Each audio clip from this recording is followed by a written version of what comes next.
architects are goodwill ambassadors in the society, and there are many stalwarts who have laid the foundation for the architecture to flourish in this country.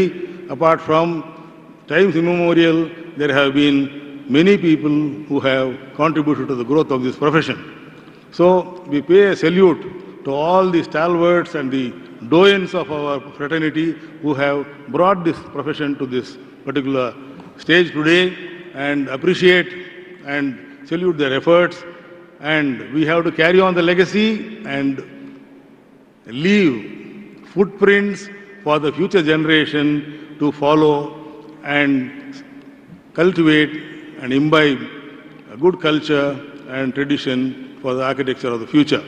So with these few thoughts, I would mention that this national convention is organized by Telangana chapter with a lot of effort, interest, and a lot of attention to detail. So please stay, relax, enjoy, and benefit from the 2 days of hospitality of Telangana, which is very, very warm, and let us all experience and live with memories to cherish for a long time to come. Thank you very much.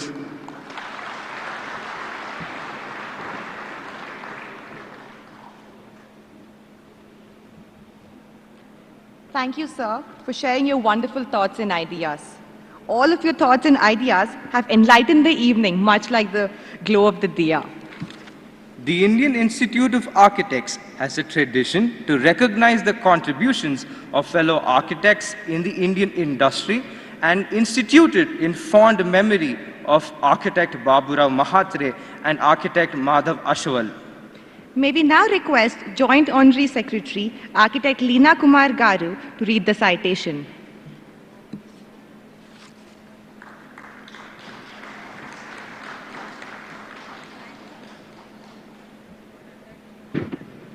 Thank you.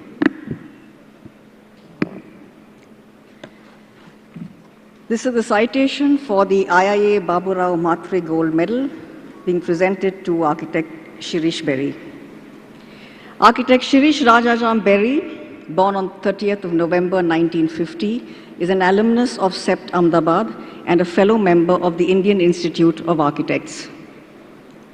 His persona as an architect and his intense engagement with nature, solitude, meditation, philosophy, yoga, photography, arts, poetry, painting, films, gardening, farming and ecology, traveling, and above all, being a very sensitive human being, defies traditional definitions. His work truly reflects his values and concerns about the growing disconnect between humankind and nature. He probes the intangible and immeasurable multisensory dimensions of space. He believes that the issues of sustainability can only be addressed through right attitudes and goals born out of an inherent sense of unity and harmony with natural and man-made elements and forces. He has designed a number of prestigious and award-winning campuses for research, rehabilitation, healthcare and education, besides a large number of other important buildings. He has received the J.K. Great Masters Award, Architecture Plus Design Award, Serra Awards, and Arcacia Gold Medals, to name a few. He has authored 5 books, which notably include Spaces Inspired by Nature and Wanderings and Ponderings. His works, interviews, talks, and articles are widely acclaimed and published in national and international journals, periodicals, and books. He has also very successfully mastered the art of expressing himself through poetry, paintings, and sketching. His clarity of thoughts on a range of subjects, and above all, to his attitude to life, backed by an in-depth knowledge and an evolved understanding, coupled with his command on language and an exceptional quality of oratory skills, makes him an almost permanent invitee to seminars and conferences at various national and international forums. In recognition and appreciation of his outstanding contribution to the field of architecture and allied fields, the Indian Institute of Architects takes great pride in presenting the IIA Baburao Mhatre Gold Medal to architect Shirish Rajaram Berry on this 14th day of May 2022 during the IIA National Convention 2021 being held at Hyderabad. Architect Shirish Berry, I request Architect Nilima to please accompany him to the stage. Can I have the...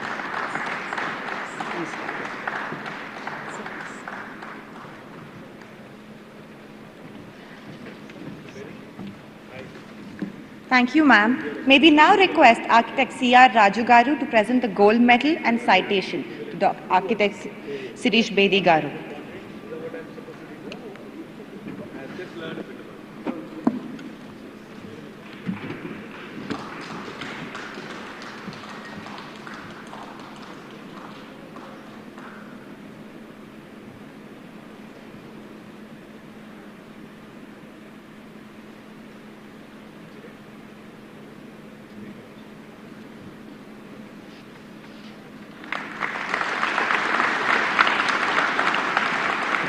Thank you, sir.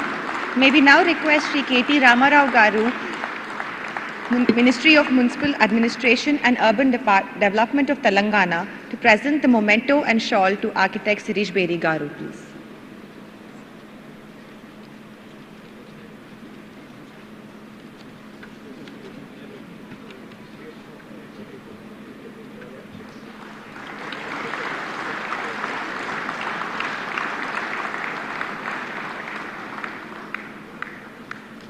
Thank you, sir. Congratulations, Architect Sirish Bedi Garu.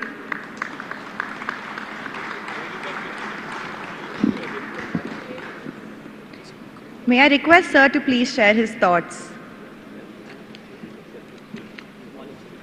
Sir, please.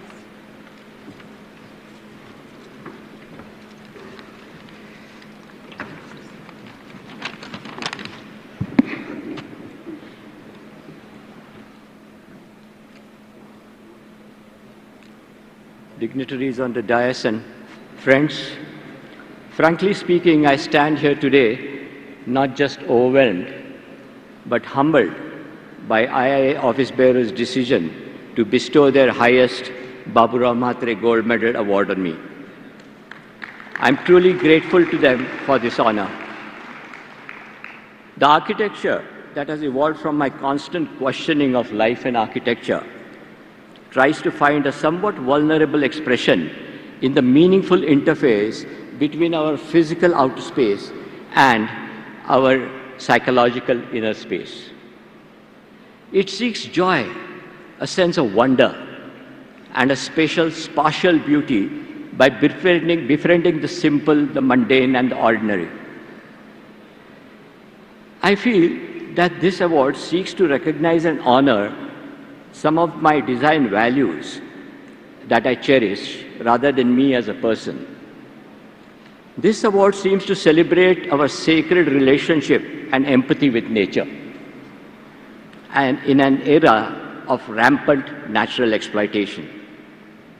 It honors my values of spatial equity, open accessibility, and inclusive interactive spaces in today's times of inequity and exclusive closed communities. This award tends to appreciate the need for shifting our emphasis from glossy, superficial wrappings to deeper inner content, from celebrity to sanctity. Through this award, our architectural fraternity recognizes the genuine green attitudes that create truly sustainable spaces, which in turn nurture the human spirit. Those attitudes of concern and caring, simplicity and honesty amidst this business of commercialized green ratings. While celebrating professional integrity and ethics, this award also recognizes the efforts made for increasing the architectural awareness in the people at large through books, films, design workshops, etc. To imbibe and implement all these values in architecture requires tremendous teamwork. For this, I am very much grateful to my professional associates, consultants, and staff members who helped in bringing my ideas to the level of execution. To all my clients and their various staff who repose their faith in my work, all the contractors and the various agencies who executed my designs, and to all the engineers, supervisors, and skilled, unskilled workers at site who in very challenging site conditions helped in the materialization of my ideas. I'm also thankful to my friends, professional brothers and sisters who have been a part of my architectural journey, directly or indirectly. And finally, I'm grateful to my late parents for their sizable contribution to what I am today. To my wife Mansi and daughter Purna and other family members for their constant support and encouragement. Thank you all. Thank you so much.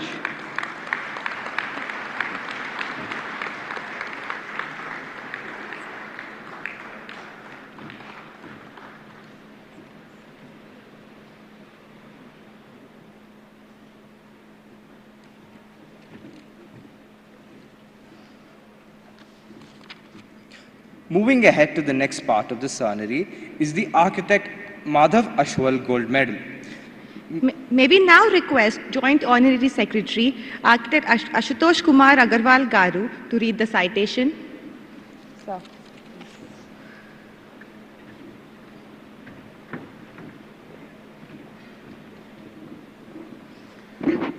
Thank you very much. It is indeed a privilege on behalf of IIA to introduce to the House a person who has devoted 4 decades of his life to profession of, education of architecture.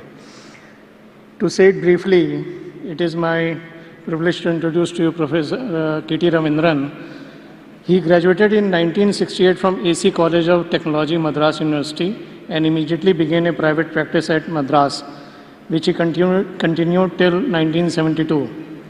Later on, he completed PG Diploma in Urban Design in 1975 and started working as urban designer till 1977 at DAZ Associates, Iran. He traveled in Europe and Africa for a year photographing vernacular architecture, and upon his return to India, he worked with an NGO, Unnayan, at Calcutta, now Kolkata. In 1980, he moved to Hyderabad, recommencing his private practice, during which he started his teaching career as visiting faculty at JNTU Hyderabad in 1981. From Hyderabad, he moved to join School of Planning and Architecture, Delhi, as assistant professor, then as professor, and then he headed the Department of Urban Design, and he became Dean of Studies. His teaching career in SPA Delhi spanned 3 decades, from 1982 to 2012. He has been a highly respected teacher by his students and his colleagues.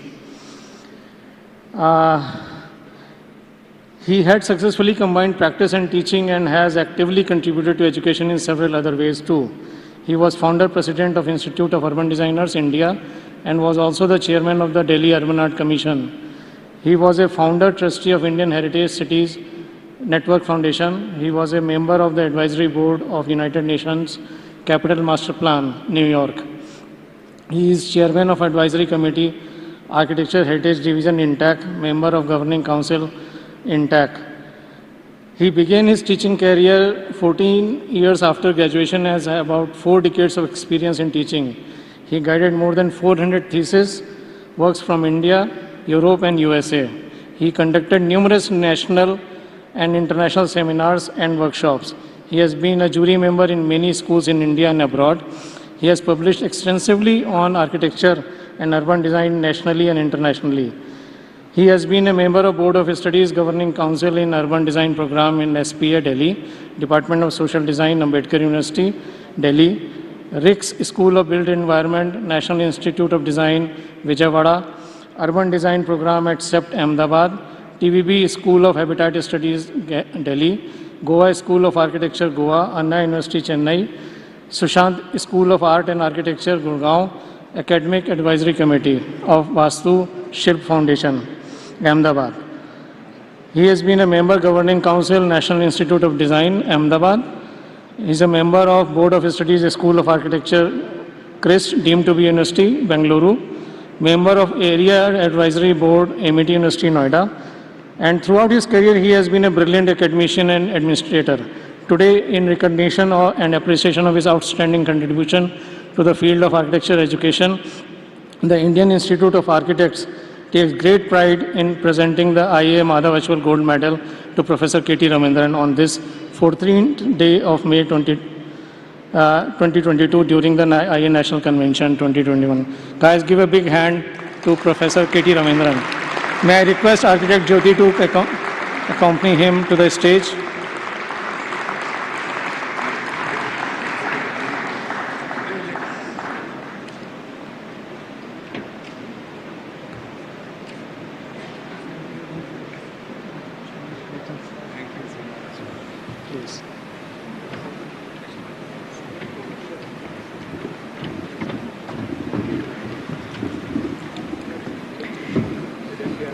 Thank you, sir.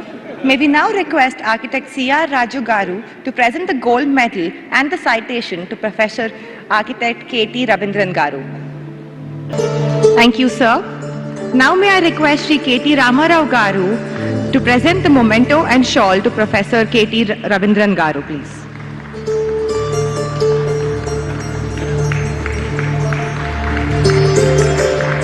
Thank you, sir.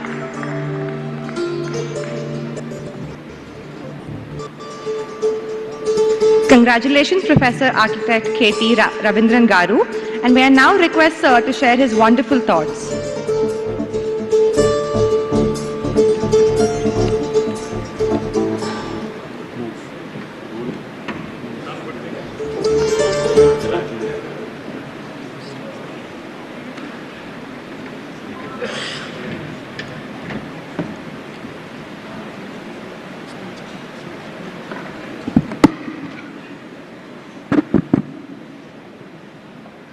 Honorable Minister, functionaries on this dais, and my friends who are in the audience, I am indeed very, very honored to receive this award. It's been quite a long time for me in the profession. I graduated 54 years back, and it's now today, with this award, I come a full circle. Because I began my first class, I walked into my first classroom not far from here in JNTU exactly 40 years ago. And today to receive this award here means I have come a full circle. So I'm indeed doubly proud to have received it here in Hyderabad. Now, in fact, as Shutosh had already read out, I started teaching in JNTU only after 14 years of work. Work was not just sitting in the studio and producing buildings. Work was a lot of wandering, working with NGOs, working in different countries, working in 4 or 5 different cities. Every 3 years I would get an itch and I'll move out of the place, move to a new place, start a new kind of work. And it was during that course of work that I was approached by the head of department in JNTU to come and teach the subject of landscape architecture, for which I was not trained. So they couldn't find anyone to run the program at that time. This is 40 years ago. And they asked me, would you take this on for us? So in my characteristic style, I saw a challenge and I just entered that space and realized that I'm really not equipped to take classes in landscape architecture, for which I wasn't trained at all. So I made a special trip to Delhi, went to the landscape architecture department, collected bibliography, notes, and all the academic material. And to take a 2-hour class in JNTU, I used to prepare for 4 hours at home. I used to get up 4 o'clock in the morning and start reading so that I can at least have 2 hours of material in the classroom. So it was quite a new experience for me. And it's then that I realized that my real calling is education. Because I've always been interested in books. I've always been a bookworm when I was in school and college. But I never realized that there is this kind of an urge to teach will enter me at all. Because for 14 years I was just on the road, wandering around, backpacking in places, having a hard life, working in NGOs, working in slums, making demonstrations against injustice in urban development. I was part of lots of things before that. But that's precisely what has enriched my efforts in education, is the fact that one has undergone that kind of hard training in the field, not simply in making good buildings, but also in dealing with the issues of urban development, dealing with issues of people, society, and that of architecture and planning. So it was that richness of experience which actually informed the way I would approach education. Now, as far as education is concerned, I believe that education is a form of communication. It's like any other form of communication. We need to exchange knowledge and ideas between people, and that's pure communication. And in that communication, the most important thing I think that we should remember is that if there is no mutual respect between the teacher and the student, mutual respect, the teacher must respect his student, the student must respect the teacher must earn that respect, not by virtue of being in a position of power to give grades or punish the student or whatever. In fact, it is that mutual respect that nurtures any relationship, leave alone between a teacher and a student, between a husband and wife, between father and children, between any kind of friends. It is mutual respect that is the binding glue in a relationship. And that is no different in education. In fact, over a period of time when you start teaching, you realize that there is nothing called a teacher and a student. Everybody is a student, including the teacher is a student. And for teachers, privileged, because I was privileged because for 40 years I could keep learning as a student. I don't think there's anyone who went to university for 40 years, but a teacher has that opportunity to do so. So it was a very intense relationship of exchange, which is based on mutual respect, which actually form the platform for the learning environment. This is the first important thing that I learned. Second important thing that I learned is that education in today's terms is not a single person's effort. The subjects are complex, architecture is very complex, urban design is even more complex, city planning is complex. Everything about the city is perhaps the most difficult artifact which human being has ever produced is the city. I mean, if you look at it as an installation, as a work of art, it's a really complex mechanism that brings the city together. And when you are trying to exchange knowledge in that field, it will be foolish for one to think that it's one's own credit that I am able to communicate very well to my students. Equally important is the support that comes from your colleagues, faculty colleagues. So to have a sustained group of people like we had in the urban design program in SPA who remained in the department for 30, 40 years continuously as a group, it is that co-production of knowledge with this group of people which actually enriched the kind of education that one was part of. And let us also not forget that even more important to the faculty is a motivated student. Without a motivated student, there is no teacher. There is only someone who is coming and showing off his knowledge, which no one receives. Yeah? So it's the motivation in the student and it's the quality of the student who comes out, the performance that they put forward in their profession. That is what makes a teacher. In fact, a teacher is awarded in the architecture studio or in the urban design studio. A teacher gets an award every review. Every time you have a good review, that is your reward. And every time you have your student performing very well in the field, that is your review. That's your reward.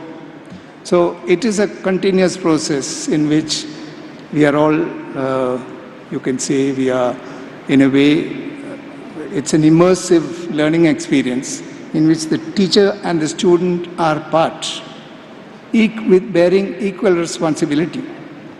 Let us also not forget that there is an institution which provides us the platform for this communication. That's the institution for which we work. For instance, if you look at SPA, I can say today with great gratitude that SPA gave you the space to grow. SPA gave the faculty, didn't constrain the faculty, didn't tell you what you should do and what you should not do. It provided you the space to grow. And without the support of an institution of that kind of an open nature, you cannot really develop a proper educational environment. So it is not just an individual's effort that brings in good education. It's a co-production of a learning environment by the teachers, by the students, and by the institution. So today I accept this award on behalf of all these people, and I have many of my students now sitting in the hall here. I'm very happy to be saying this in front of them. They are equally responsible. This is equally their award as it is mine. Thank you very much. Thank you.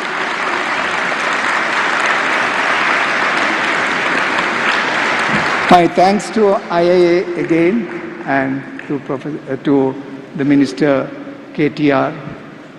He just reminded me I share his name, KTR, which was nice to see on the stage a minister with the same initials.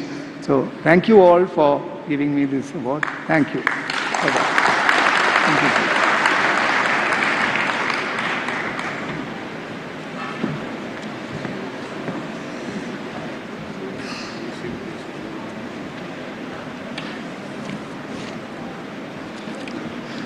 Thank you, sir, for your motivating thoughts. We would like to invite our chief guest of the evening, Shri KTR Garu, Shri Kalvakuntla Tarakarama Garu, as we know him, the Cabinet Minister for IT, Engineering and Construction, Municipal Administration and Urban Development, Industries and Commerce Departments. Sir is a legislator from the Sirsilla Assembly constituency and is a graduate in Business Studies and holds a master's degree from Baruch College, City University of New York. Shri K.T. Ramarao Garu took charge of the Municipal Administration and Urban Development, Industry and Commerce, Minings and NRI Affair Departments, unflinching resolve, commitment and inclination to fight for the welfare and development of the state made Shri K.T. Ramarao Garu work with a wide spectrum of industry and political leaders in India and abroad. He has provided visionary leadership and puts in relentless efforts in reimagining and reorienting the departments he was assigned. We would now like to extend our gratitude to Shri KTR Garu by honoring him. May I now request on the stage Mr. Sunil Saraf, representing our event partner Radha TMT, to do the honors. Mr. Sunil Saraf is an accomplished industrialist who transformed Radha Smelters into a leading steel construction and real estate conglomerate. Leads from the front as the company's chairman. It's an absolute pleasure to have him today with us.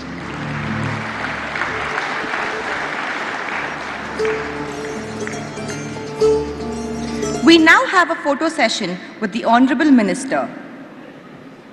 We request the following dignitaries to please move towards the stage. Ex-Chairman Architect Gururaj Raju Garu, Ex-Vice Chairman Architect Narsimhan Garu. May I also now request the Vice Chairman of the host chapter, the Secretary, the Treasurers, the Office Bearers, all of Office Bearers, the EC members to join us as well.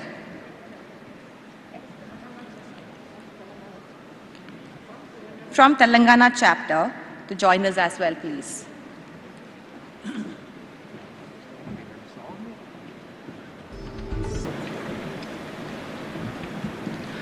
We now request Architect Sridhar Gopishetty Garu, Architect C.R. Raju Garu to give our Honorary Minister the letter.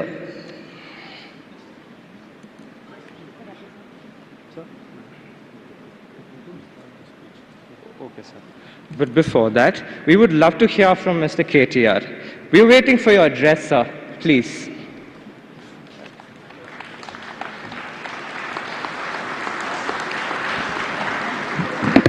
Thank you, guys. Thank you, Rishabh. Thank you, Gayatri. I thought, in fact, I could skip my speech because, they kind of made me go right to the photo op. But just a few words. Firstly, compliments to the entire team of IIA, the Indian Institute of Architects. Raju Garu, thank you for bringing this to Hyderabad, to the NatCon to Hyderabad. Thank you. Mr. Gopi Shetty and Mr. Dhoni, thank you, sir. To the entire team of office bearers, my compliments on making the wisest choice of choosing my city, Hyderabad. Thank you. Thank you for all those people who have flown in from various parts of the country. Mr. Berry and my namesake, KTR Garu. Congratulations on receiving, the awards. My compliments to the both of you.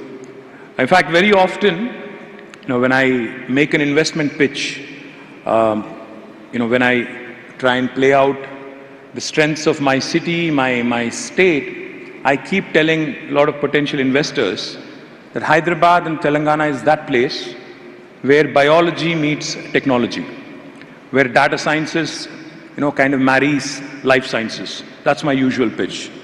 So when I came here and when I was listening into all those speeches and nice citations, especially that of Mr. Sirish Berry, I was inquiring with Mr. Raju. Because, sorry sir, but मैंने आपका uru नहीं देखा, मैंने आपका wanderings and ponderings नहीं पढ़ा. I know. So I was wondering as to what makes this gentleman special. So when Mr. Raju showed me a bunch of pictures, a building that you've designed in Attapur, very, very, it is in Attapur in Hyderabad, I know. I was thinking, this whole analogy of biology meeting technology, this whole analogy of data sciences marrying life sciences, etc. A friend of mine recently, I think about a couple of months ago, was philosophizing and give me some gyan. He was saying there are only two kinds of people in the world. There are the artists and then there are the scientists. So I was wondering, and I asked Mr. Raju, I said, so where do architects fall? And then I realized it was a stupid question because if you think about it, all of you gentlemen and ladies who have chosen this brilliant profession, your heart beats for art, but your mind obviously has to work with the science that goes, with all the inanimate cement, concrete, the wood and everything else. So I chose to differ with my friend, who said there are only two kinds of people, artists and scientists. I think there is a third kind. That is the architect, where the art meets the science. I think that's what you guys define. And you guys have to pay me for that, by the way. You guys have to pay me. IIA has to pay me for saying that. Before I, kind of say a few words about my city, my state, and, in terms of architecture, what do we have to offer for you, gentlemen and ladies? Let me quickly, since many of you are from outside of the state, let me quickly also bring you up to speed on what's going on in the newest, the youngest state of India, that is Telangana. This state, Telangana, was formed exactly 8 years ago, in June 2014. It was formed amidst a lot of apprehension, amidst a lot of doubts, amidst a lot of genuine concern, in fact, if I may add, about what would happen to the city, what would happen to the ethos, the culture, the social fabric. Would this government be discriminatory? Would this government actually, work in the lines of, parochialism, etc., etc. But let me share with you, in the initial days, I used to have a tough time selling my state, telling people, that I represent Telangana. because Telangana is a name that doesn't easily roll, off your tongue. But today, after 8 years, I can tell you with a lot of pride, with a lot of happiness, the state has done exceedingly well, and we continue to grow and continue to grow at a very, very good pace. And in spite, and this is all despite of COVID, despite of demonetization, despite of a bunch of other things. Telangana as a state, when it was formed, just to give you a few numbers, let me appeal to the scientist side of your brain, to the architects. In 2014, the per capita income of Telangana was about 1,24,000 rupees. Today, 7 years later, the per capita income of Telangana has risen to 2,78,000 rupees, a whopping 128% plus growth. The GSDP, typically countries are measured on GDP growth, states are measured on GSDP, the gross state domestic product. The GSDP of Telangana back in 2014 was 5,06,000 crores. Today, the GSDP of Telangana is 11.55 lakh crores. And in case you're wondering, in case you're beginning to doubt, because you hear way too many politicians, reel out numbers, you kind of tend to wonder if they're actually factually correct. My humble request to all of you, please look up the Reserve Bank of India's Handbook of Statistics released in October 2021, which has clearly said that Telangana, while it's the 11th largest state in Indian Union geographically, while it is the 12th largest state in Indian Union population-wise, we are the 4th largest contributor to India's economy. That's the progress Telangana has made over the last 7 years. As a state, we are only 2.5% of the country in terms of population. Out of the 138 crore people, we are hardly 4 crores. We are only 2.5%. But our contribution to GDP is 5%. Literally, we are punching double our weight. Now, that is the growth of Telangana. And the chief architect who's behind this brilliant story in the last 7 years is none other than our Honorable Chief Minister, Shri KTR Garu, who has not only led the movement, not only led the agitation for separate statehood, but continues to lead this state in a holistic and an all-round development. Telangana is that unique state where holistic really means holistic and integrated. We have our IT exports growing. Our IT exports back in 2014 were 57,000 crore rupees. As of last year, May, in fact, as of this time last year, the IT exports have risen to 1,45,000 crores. So IT exports have grown. Likewise, Telangana agriculture has also expanded.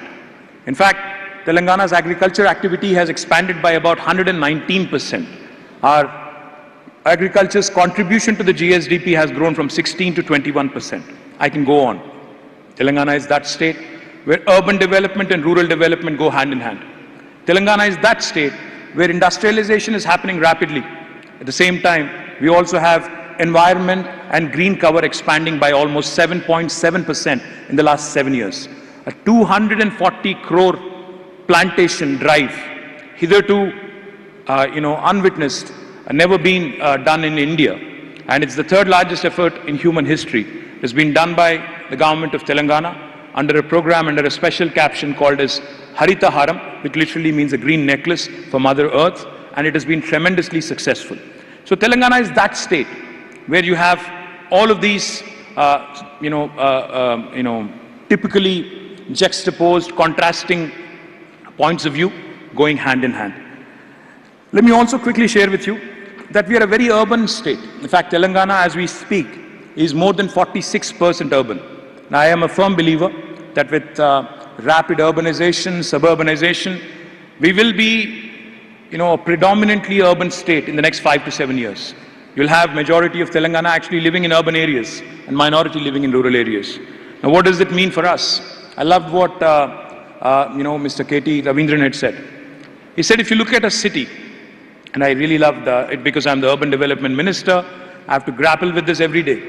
If you think about a city as an artifact, it's by far the most complex artifact the human has created, is what you said. And I completely echo your sentiments, sir. I've been a minister for 6 years. The city has been growing.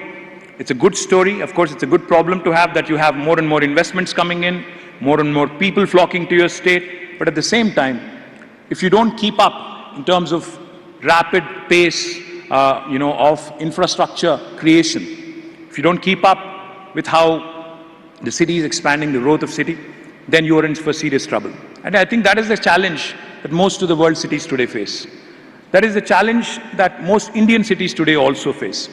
The fact also is, while Mahatma Gandhi may have said that India lives in its villages, which is a fact, 70% of India still does live in its villages, it is also a fact that India is run by its cities and towns. Our cities and towns are our economic engines, and we cannot afford to actually destroy them by way of not creating enough infrastructure, by way of not catering to the much needed urban needs of the citizens there. For instance, if you look at the city of Hyderabad, while we continue to be ranked right up there, Mercer, an agency that rates cities on livability index, continues to rate Hyderabad very, very high. In fact, among all Indian cities, from 2015 until 2020, the last 2 years, they haven't done the rankings because of COVID. From 2015 until 2020, 5 consecutive years, Hyderabad has been rated as the city with the best livability among Indian cities. So we're relatively better. We are relatively better than Bombay. We are relatively better than Bangalore for sure. We are relatively better than Delhi. We are relatively better than many other Indian cities. For those of my friends who are from outside of Hyderabad, when I say this, you might not like it, but we are certainly the city to aspire to beat among all Indian cities, because not only in quality of living, on purchasing power index, on safety index, on healthcare index, on cost of living index, quality of living index, property price to income ratio index, traffic commute time index, all of these parameters, we are actually ranked very high by Mercer and many other agencies. Hyderabad, in fact, our dream, our ambition. When you say something like what I'm about to say, I might look like a fool and I might even be laughed at, scoffed at. In fact, let me just take a slight detour. One of the things that always intrigued me about architects, was I think my first sort of exposure to the world of architecture, to the world of architects rather, was the book Fountainhead. I think like many of you, I read it during my college days. I didn't have any architect friends then. I didn't even have my friend Mahesh, who's sitting there, who had joined architecture at a much later stage. But when I read the book, I was intrigued. I was intrigued by the persona of Howard Roark, because he's an interesting individual, interesting personality. That got me to think. That got me, to basically question, whether you conform to the stereotype, whether you conform to the existential realities of the world, or would you rather want to do something truly different and truly path-breaking? I think that's the dilemma any urban designer, any urban development minister, any urban development bureaucrat who's involved in this process has on a day-to-day basis. Because, and the reason why I mention this is because city is growing.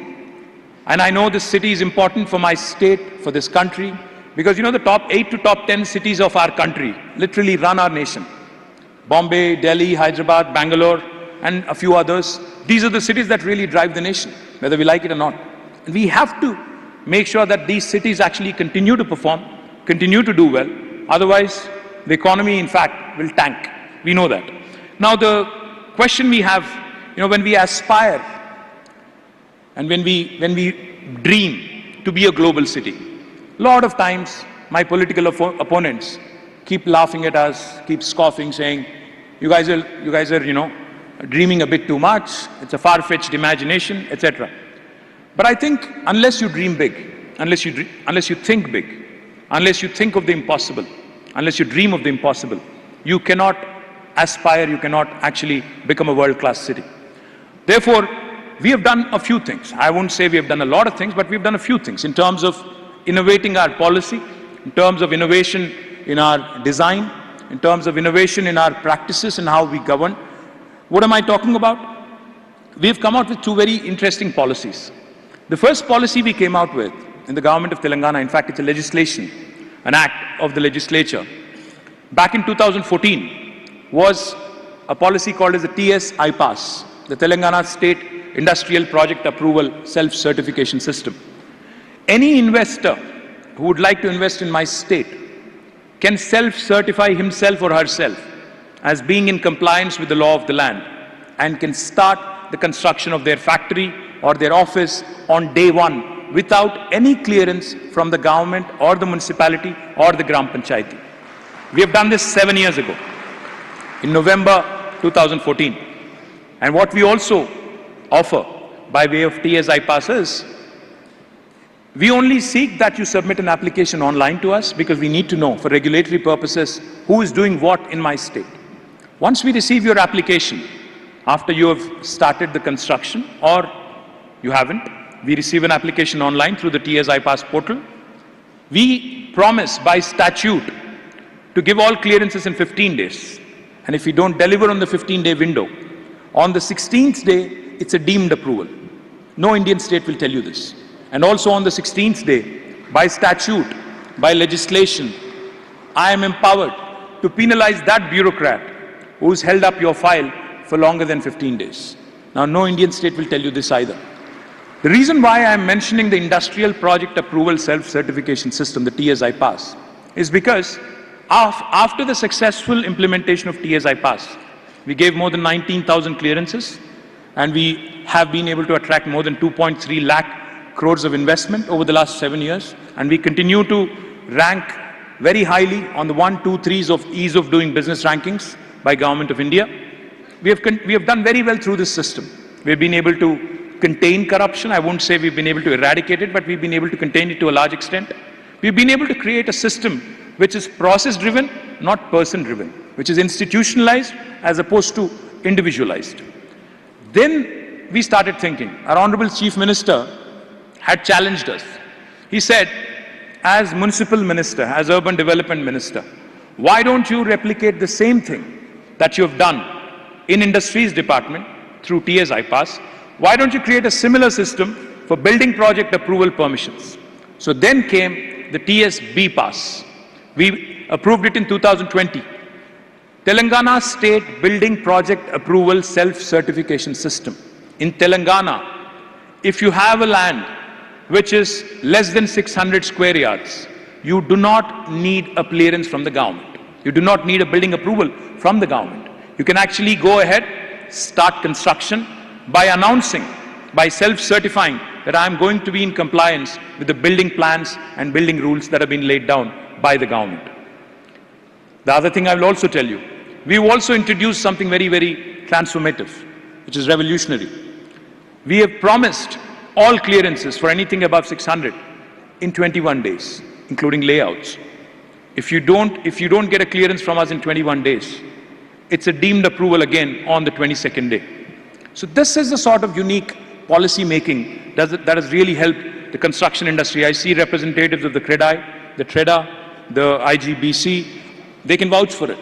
And Hyderabad continues to grow. In fact, I have a number of statistics that I can share with you. Hyderabad has been the best performing residential market in 2021 with growth in sales by 142% year on year to 24,312 units. Hyderabad is the only city among 8 Indian cities, 8 Indian metros, as per the study done by Knight Frank, which has not had a single year of price decline since 2014. Hyderabad, in fact, as per ANAROC report, remains the most affordable residential market among the top 7 metros with an average rate of 4,450 per square feet. As per Cushman and Wakefield report, Hyderabad has topped the leasing in IT and ITES space by grabbing 36% of the total lease among metro cities. I can go on and on about how well the city has done because of the enabling government policies, reduction in corruption, affordability, quality of living, and a bunch of other things. But I'll not bore you with that. I can tell you a couple of things about what this city also has to offer. Because if you are familiar with the city of Hyderabad, which I'm sure most of you here are, It is a city that combines the old world charm because it's a 430 plus year old city. It's a city that combines the old world charm and a new age vibrancy. If you go to the financial district or the knowledge city, in the night, you actually feel like it's a mini Singapore. And I'm not just saying this because I've had so many of my friends tell me that you're not marketing your city enough. You're not showcasing it to the investors enough. I've had many people tell me that. It's a blend of, the old world charm, like I said, and the new age vibrancy. It's also a blend of a lot of cultures. It's a blend of history, culture, heritage. Madhu Watery, a renowned architect, in her book, A Guide to the Heritage of Hyderabad, she writes, I quote, "The architecture of any region is mainly the result of the culture and the geography of that region. Over a period of time, as people move from one place to another to fulfill their physical and spiritual needs, their culture travels with them, and so does its architecture. So does the architecture. Thus, cities which were the center of power become melting pots of different cultures and different types of architecture. Hyderabad is one fine example of such a city with its remarkable mix of different cultures and architectural styles." End quote. The city's blended architecture has produced some of the world-renowned buildings and structures, right from the Kakatiyas, who've built several thousands of temples and dug mammoth tanks and lakes, to the Qutub Shahi rulers who have laid foundations to the modern-day Hyderabad. Many historians say that Hyderabad city was constructed on a grid plan inspired by the city of Isfahan, considered as a heaven on earth. Interestingly, Hyderabad's twin, the Secunderabad city, has modern English town architecture as it was home to a military cantonment of the British. Dr. M.A. Naeem, a noted historian from Hyderabad, in his well-researched book, The Splendor of Hyderabad, recounts that there are 20 distinct architectural styles in Hyderabad city itself, starting from the Hindu temple architecture to Indo-Egyptian. During the rule of Nizams, a distinct local architectural style called Osmanian has evolved here locally. The High Court building here, Osmania General Hospital, Mozam Zahi Market, the Arts College of Osmania University, the State Archaeological Museum, the State Central Library are some of the standing examples of this great architectural style. The city of Hyderabad and also the state of Telangana have some of the most exquisite pieces of architecture, starting from stepwells to palaces, from bridges to tombs. In fact, I know Mr. Yashwant Ramamurthy, a renowned architect from the city, also has been doing a lot of amazing work on the stepwells and the revival of them. My compliments to him and his team as well. One of the most important aspects, important facets of the statehood movement for Telangana was the cultural renaissance.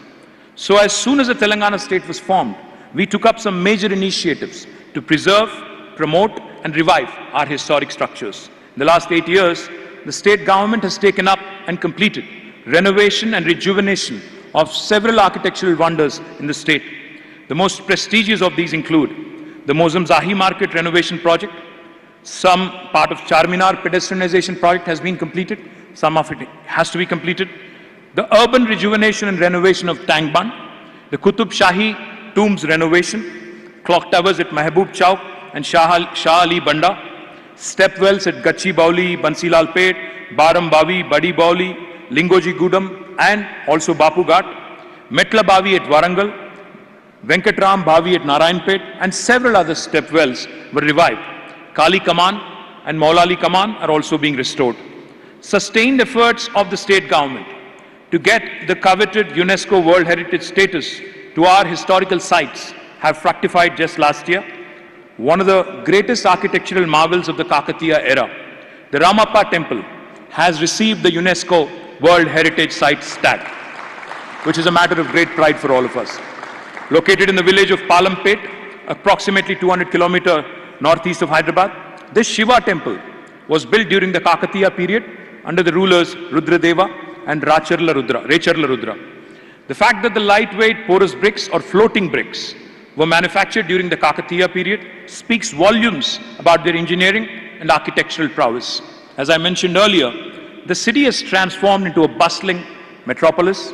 And like any other dimension of the city, even architecture is undergoing rapid transformation. The western part of the city today looks very similar to the downtown of any major city in the first world. High-rise buildings with glass facades dot the IT corridor skyline today. While private developers choose their own architectural and design components, we from the government of Telangana are ensuring that our new buildings and other structures built by the government have both modern and traditional architectural elements. We are ensuring that while the structures that we build are aesthetically appealing, they are also energy efficient and follow the modern green building norms too. If you look at our T-Hub Phase 2 building, you can look at our image tower which is upcoming. You can also look at our police command control center, which is very, very unique again. And I can go on. There's a huge list of names that the government itself has invested in, which have this kind of an appeal. The new Secretariat building, which the government of Telangana is currently building, also depicts, the design also depicts the Deccan Kakatiya architecture and culture expressing Telangana's quintessence. It follows all the Indian Green Building Council norms, meets the stipulations of fire safety, disaster management, and other mandatory regulations. The Durgam Cheruvu cable bridge happens to be India's longest extra-dose cable stayed bridge. When our engineers wanted to build a normal bridge, concrete bridge, on that iconic lake, we deliberately, intentionally decided to build an iconic bridge that will become a symbol for new Hyderabad. Today, this bridge has become a huge attraction to both locals and some tourists as well. We're also incorporating several traditional Indian and Western design concepts in the proposed 15 new bridges that are coming up on River Musi.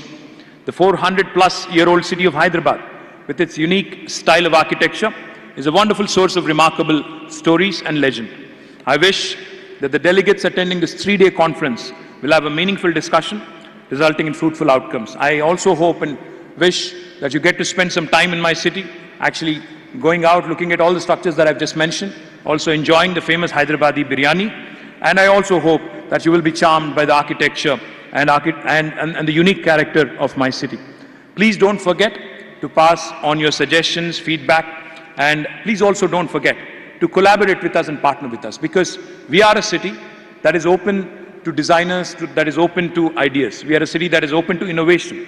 We are setting up an urban center of excellence. In fact, the Indian Institute of Architects chapter, Hyderabad chapter, Telangana chapter, has asked me for a piece of land, to set up their own campus.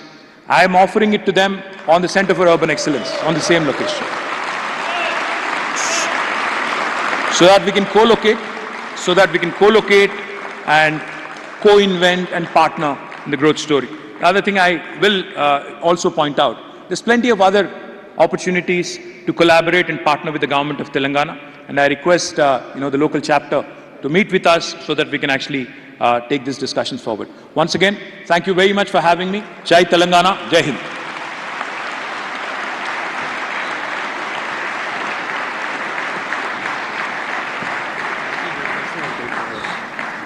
Thank you so much, sir, for gracing us with your presence. Your support to the architectural fraternity has been of great significance. We would now like to extend our gratitude to Sri KTR Garu by honoring him. May I now request the President of the IIA, Architect C.R. Raju Garu, to do the honors. Sir, please.